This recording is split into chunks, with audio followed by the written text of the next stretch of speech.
and somebody who I have the incredible honor of working with on different projects, incorporating music and words as it turns out.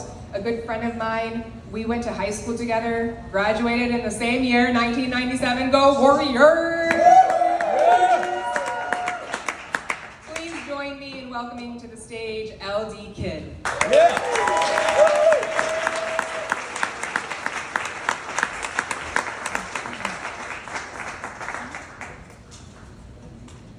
It's winter, 2018.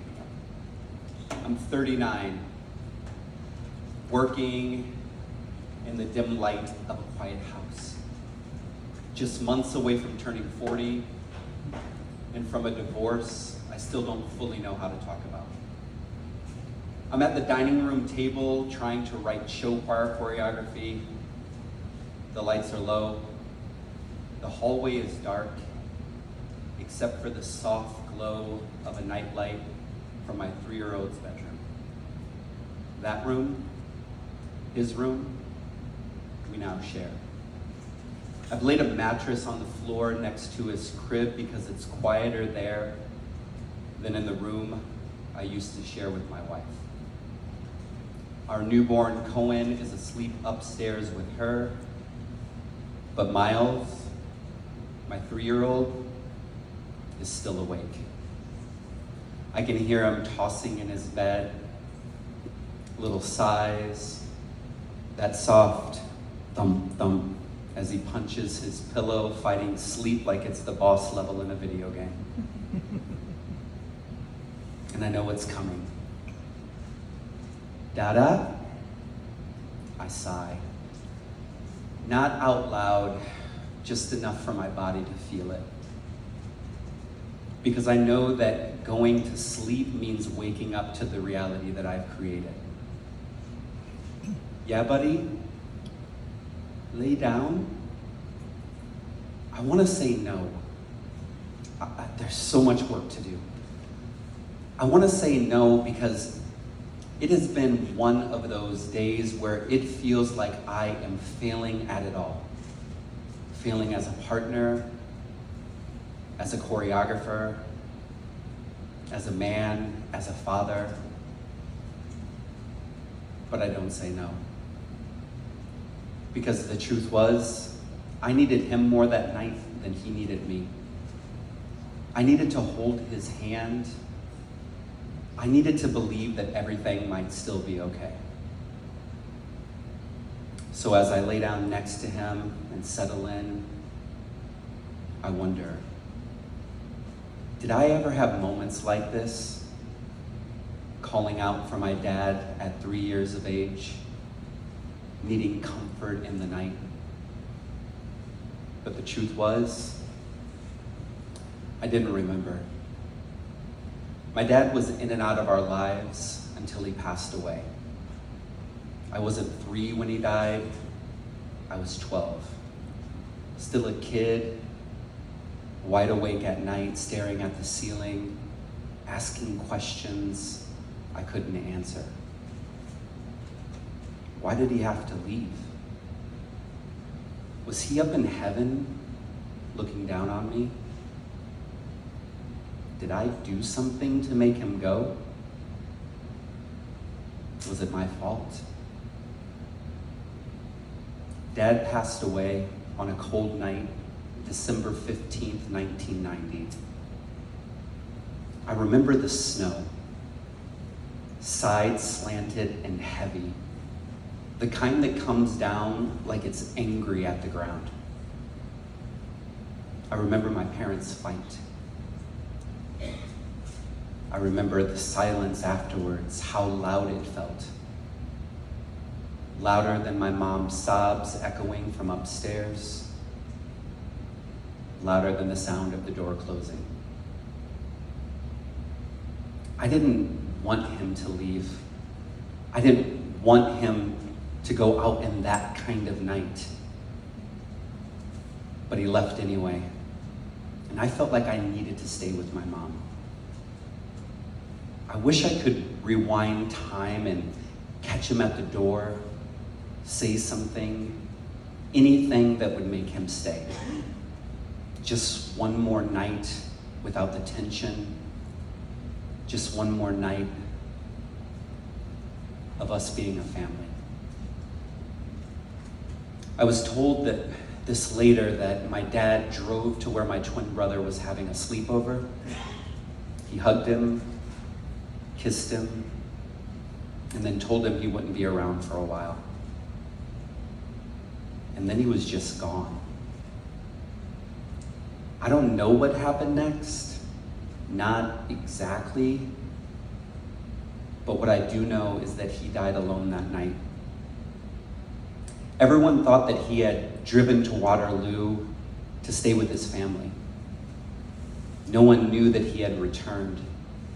The snow fell so fast and so thick, erasing the tire tracks, almost as though the night wanted to keep his secret. Dad was an alcoholic, but the fifth of vodka found next to him was barely touched. No one thought to check the garage. No one knew he was there. Something about a gas, carbon monoxide. I still don't fully know how to talk about it. I do know that I was left alone, asking questions no kid should have to ask.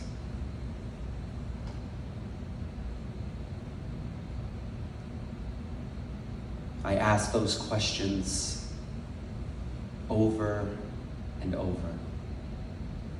And sometimes I find myself staring at old photos, trying to conjure up the sound of my dad's voice, the feeling of his hug, how it felt when he called me son. I try to remember the weight of his hands on my shoulders, the tone in his laugh, imagining how it felt when he said my name, when he was proud of me, or when he wanted me to pay attention. I pray that my dad knew that I loved him. I pray that somehow, even now, I can still feel his love for me. Because now I'm the dad. With 2 boys of my own, and I've stepped into a role that no one prepared me for.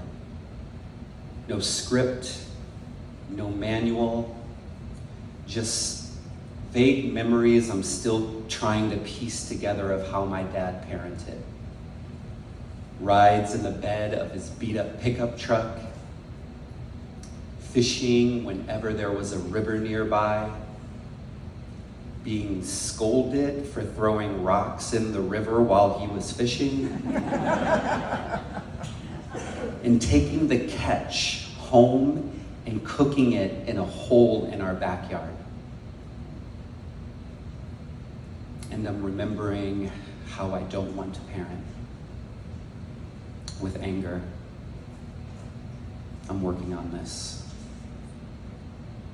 Sometimes I wonder, do my boys see their grandfather in me? Do they hear echoes of a man they'll never know? And what does that make me? A ghostwriter for a story I never experienced to the end? So through what I create, I draft an ending for my boys. I create something to leave behind for them. I write, I dance, I paint, I scribble in the margins of my life. I dance in the dark. I paint through the tired soles of my feet, each step a mark, each mark a memory. Not perfect, but mine. I create to remember the joy, to release the pain, and to leave something behind for my boys to hold.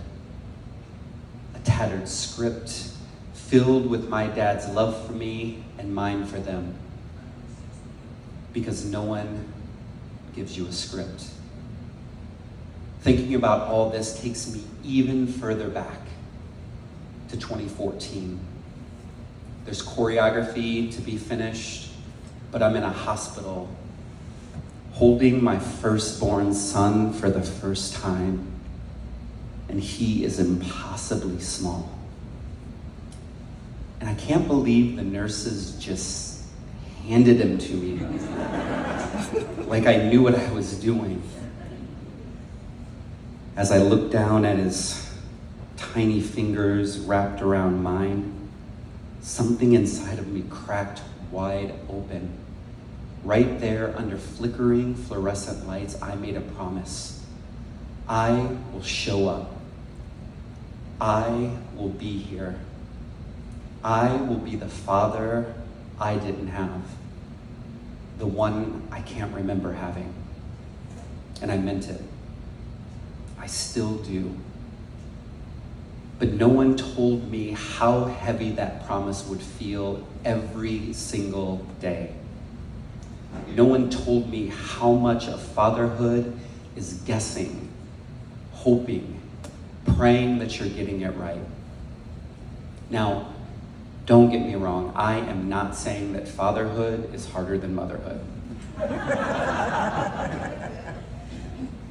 But some nights, when my kid is looking to me for the answers, all I can do is look at him and think, I don't know. I am making this up as I go. I am improvising the steps. And no one told me how some nights when he would ask me to lay down next to him, I would hesitate.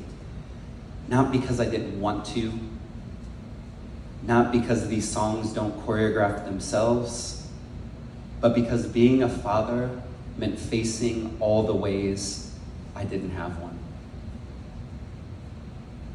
So I stayed. I feel the weight of his body settle into his bed. You okay, buddy? Yeah, he whispers. And then he smiles and whispers back, I just like it when you're here. And something in my chest loosens, and I think, this is the answer. Maybe fatherhood isn't having all the answers or getting it right. Maybe it's showing up even when it's hard. So as we settled in, I felt his breath slow. I could feel his small hand release from mine just the way I imagined my hand release from my dad's. And I thought, this is who I am. I am here. I am his and his brother's. And that night I didn't have a plan. I just showed up. And that felt like enough.